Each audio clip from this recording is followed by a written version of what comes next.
ఏరులు పారిస్తా ఉన్నారు. త్రాగుడంటే ఆగుతాడా? ఎవ్వడాగడు ఇక్కడున్నా. చూడండి ప్రియులారా, నిజంగా అటువంటి యొక్క తలపులు ఎప్పుడైతే కలిగి ఉంటామో ప్రభువులో వస్తూ కూడా నేను తాగట్లేదు అన్న, నేను బాగానే ఉన్నాను, చక్కటి సాక్ష్యాలు పంచుకుంటారు, చక్కగా మాట్లాడతారు. కానీ మీరు బ్రతుకులు మారవండి, మీరు మనస్తత్వాలు మారవండి. ప్రియ దేవుని బిడ్డలారా, జ్ఞాపకం చేసుకుందాం, మార్పు నొందుదాం, మారుదాం. చూడండి, కొన్ని సంఘాలలో పొంతనుండదు, వీళ్ళకి వాళ్ళకి పడదు, లేదా కొంతమంది సేవకులను సంఘమే ఏం చేస్తుందంటే పోరాడుతూ వాళ్ళని ఎలాగైనా తప్పించాలనుకుంటూ ఉంటుంది. మొట్టమొదటి నుండి కన్నీరు విడిసి ఏడిసి ఉపవాసం ఉండి పొట్ట మాడిసి, ఇప్పుడు పొట్టలు వచ్చాయి సేవకులకు, అంతకుముందు పొట్టలు ఆరిపోయేదాకా వాళ్ళు ప్రార్థన చేసేవారు. మీరు చక్కగా వారు ఇప్పుడు అందరు చూసి ఈ పాసలకి అందరికీ కూడా పొట్టలు వచ్చేసాయి.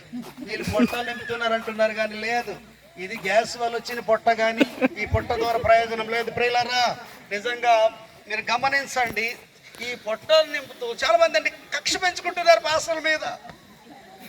మీరు చూడండి, ఏంటి ఇంత బైకా కారా, మా రాజేష్ గారు కారు వేసుకొని వెళ్తా ఉంటే ఇక బయలుదేరాడు అంటా ఉంటాడు. నిజంగా ప్రియులారా, ఆయన ఏం చేశాడు? ఎంత కష్టపడ్డాడు, ఎంత శ్రమ పడ్డాడు, ఎంత ఓపికతో వ్యవసాయం చేసి వాననక ఎండనక కష్టపడి సంపాదించి ఆయన తాగకుండా మిగిలించిన డబ్బులతో ఏదో బైక్ కొంటే ఆ సేవకుని మీద బండలు రాళ్ళు విసరటం ఏంటి ప్రియులారా?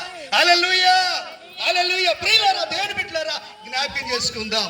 చాలా జాగ్రత్తగా మన జీవితాలని కట్టాలి, మన మనస్తత్వాన్ని మార్చాలి. ఈ మైండ్ ఎప్పుడైతే మారుతుందో ఆ వ్యక్తి కష్టపడ్డాడు. అందుకనే ఒక మంచి ఇల్లు కట్టాడు. ఇక్కడ మన యేసు గారి ఇల్లు చూస్తున్నాం, మన ప్రేమ్ గారి ఇల్లు చూస్తున్నాం. అంటే వాళ్ళు ఏం చేస్తారు? కష్టపడ్డారండి.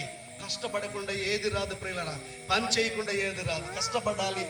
ఇంకొకటి ఏంటి, చాలా మంది మంచి జాబులు కలిగిన వారు ఉన్నారు, కానీ వాళ్ళు కూడా కడుతున్నారు, కొంతమంది కట్టట్లే. కారణం ఏంటి అంటే త్రాగుడు ఎక్కువైపోయి వారి యొక్క ఆత్మీయమైన ఫలాలను పోగొట్టుకొని వారు ఇంకేం చేస్తారు? లాస్ట్కి పురుగు మందు తాగి చచ్చిపోతారు.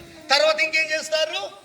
ఆ కిడ్నీ ప్రాబ్లం వచ్చేసి తాగుడు వల్ల కిడ్నీలు, గుండెకాయ పాడైపోయి ఏమైపోతుంది? ఏమంటారు దీన్ని? ఇంకొకటి ఆపరేషన్ ఉందండి. ఏం ఆపరేషన్ ఇది? గుండె ఆపరేషన్ కాదయ్య గారు, ఇది కిడ్నీ ఆపరేషన్ ఇది ఉందండి. డయాలసిస్ చేశారంటే ఇది వచ్చేదాకా ఉండకూడదు. చాలా జాగ్రత్తగా గమనించాలి, దీన్ని చేయకూడదు. అంటే ఇది దేని వల్ల వస్తుందో మీకు తెలుసా? ఇది త్రాగుడు వల్ల అండి. బాగా త్రాగి అన్నం తిన్నాడు ఈయన. ఇక్కడ మా బావగారు ఉన్నాడు, పేరు తెలియదు, మేస్త్రి గారు నిజంగా ఇక్కడే ఉన్నాడు. ఆయన మారాడు, కుమారి గారు. హల్లెలూయా, ఆయన మారాలి. ఆయన కొరకు ప్రార్థన చేయండి. అసలు నిన్నటి నుండి కూడా అసలు విపరీతంగా మాకు పని చేసుకుంటూ మాకు భోజనాలు ఉండి పెడుతూ ఈ కానీ అన్ని కూడా ఇక్కడ ఈ స్థలంలో ఉండి చక్కగా మాకు హెల్ప్ చేస్తారు. అక్కడ ఉన్నాడు. ఒకసారి నిలబడండి మేస్త్రి గారు, చూస్తారు అక్కడ చూడండి, గట్టి దమ్ములు పడతారు. మారాడు ఈ మధ్యనే. హల్లెలూయా. దేవుని బిడ్డలారా, జ్ఞాపకం చేసుకుందాం. ఎప్పుడైతే మానేస్తామో కొద్ది రోజులు బ్రతుకుతాం, కొద్ది రోజులు మనం జీవిస్తాము. ఈ సమాజంలో మన బిడ్డలకి కొంత చేసి పెడతామండి, పని చేసి వారికి సంపాదించి పెడతాం. లేదా మన గుండెకాయ పాడయ్యి ఈ సంపాదించిన అన్ని కూడా బాబాయ్ అబ్రహం బాబాయ్ ఉన్నారా, కష్టపడతారు వారు. అప్పుడు కూడా బాగా తాగి అలిసిపోయి ఊరుకొచ్చి దేవుడు నమ్ముకొని ఇప్పుడు ఆత్మల కొరకు పరిగెడుతూ ఉన్నాడు. హల్లెలూయా. ఇక్కడ మా మేస్త్రి మోషే గారు ఇప్పుడు దాకా అధ్యక్షుడిగా ఉండి నడిపించిన అయ్యారు. ఆయన మామూలుడే కాదు,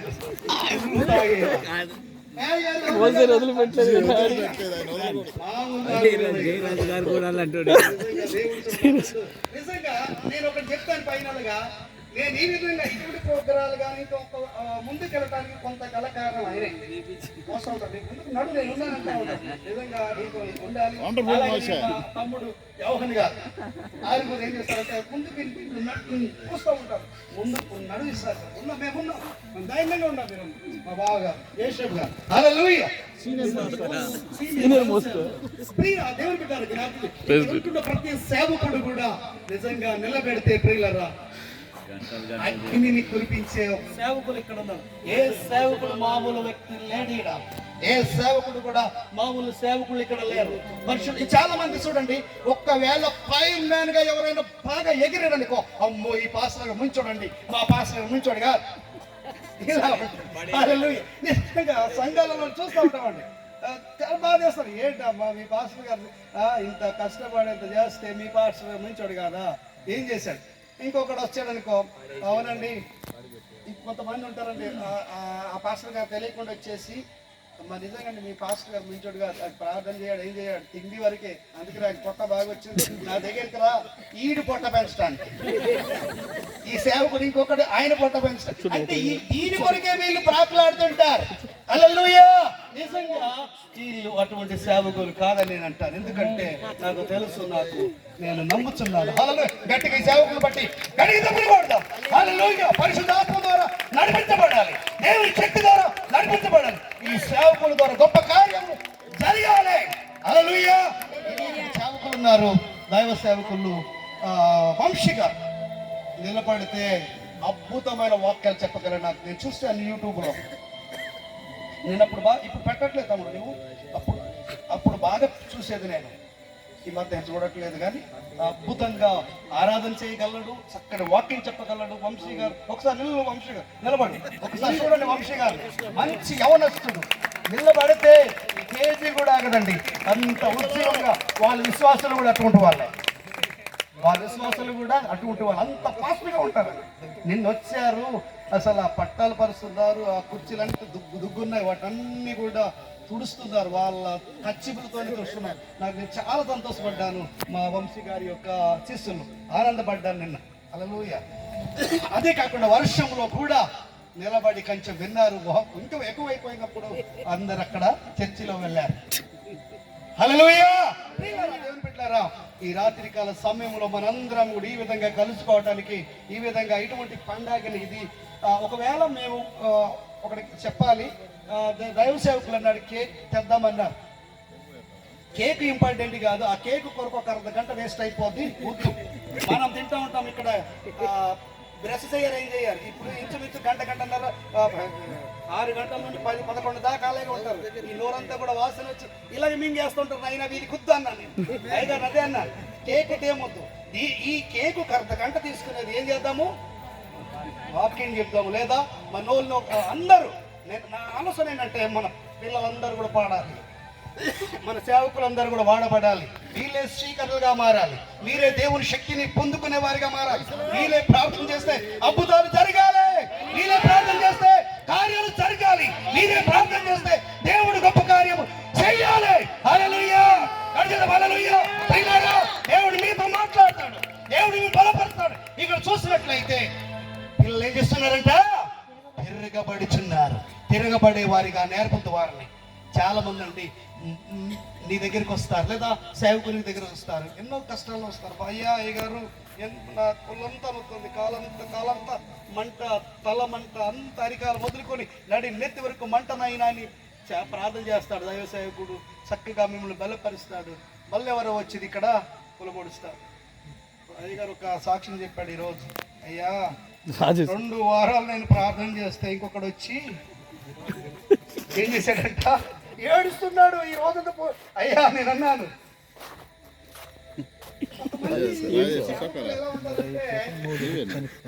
మా దగ్గర మందులు ఇస్తాము, నాటు మందులు ఇస్తాము.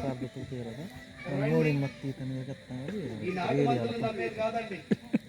ఒకవేళ ఎక్కువ తాగేవా పోతాం కనుక వీటిని కాదు మనం నమ్మేది. ఎవరిని నమ్మాలి మనము? దేవుని మాత్రమే నమ్మాలి. ఈ నాటు మందులు ఇస్తారని బొంకించారు తీసుకెళ్తే. అయ్యగారు నిన్న రాత్రి అంతా ఇక్కడే పనుకున్నాడు. పొద్దుట వెళ్తే ఆ లేడు చర్చిలో. ఎక్కడికి వెళ్ళాడు, ఏమైనా ఆరాధిస్తే చర్చికాడున్నాడు. ఆయన అడిగారు, అడిగితే ఏనాయినా ఏమైంది, ఈ వారం రోజులు నీకు ప్రార్థన చేసేదే ఏమైంది అంటే, ఇంక రాడు. అయ్యగారు నాకు ఫోన్ చేసి నీ దగ్గర రావటం వల్లే నా విశ్వాసి వేరే అయిపోయాడంట. ఇక్కడ నన్ను తిడతా ఉండు. ఏం చెయ్యాలి చూడండి, ఇటువంటి వాళ్ళు ఉండకూడదునండి, ఇటువంటి వ్యక్తులుగా మారకూడదండి. మాట అంటే ఒకటే, ఎవడైనా దేవుని సేవకుడు ఒక్కడే. ఇక్కడెక్కడ మార్పులు కాదు. మనం ఏం చేస్తూ ఉంటామంటే ఏదో ఇక్కడ ఉద్యమం ఉన్న కాడ పరిశుద్ధాత్మ ఉందని ఇది ఉందని ఇంకా ఎగిరే వాళ్ళు ఏ మామూలుగా కాలుతో తొక్కి ప్రాణం చేస్తూ ఉంటారు, ఇంకా ఎగురుతూ ఉంటారు. అంటే ఇది కాదండి. ఎలా అయినా నీవు ఆత్మీయంగా ఉన్నావా, మొట్టమొదటిగా నీ హృదయాన్ని శుద్ధి చేసుకో, నీ హృదయాన్ని భద్రపరచుకో. నీతిమంతుడు ఏం చేస్తాడు? గొప్ప కార్యాలను చేస్తాడండి. నీవు నీతిమంతునిగా ఉండు, నీ ద్వారా కార్యాలు జరిగిస్తాడు. పాపం చేయకుండా ఉండు, నీ ద్వారా గొప్ప కార్యాలు చేస్తాడు.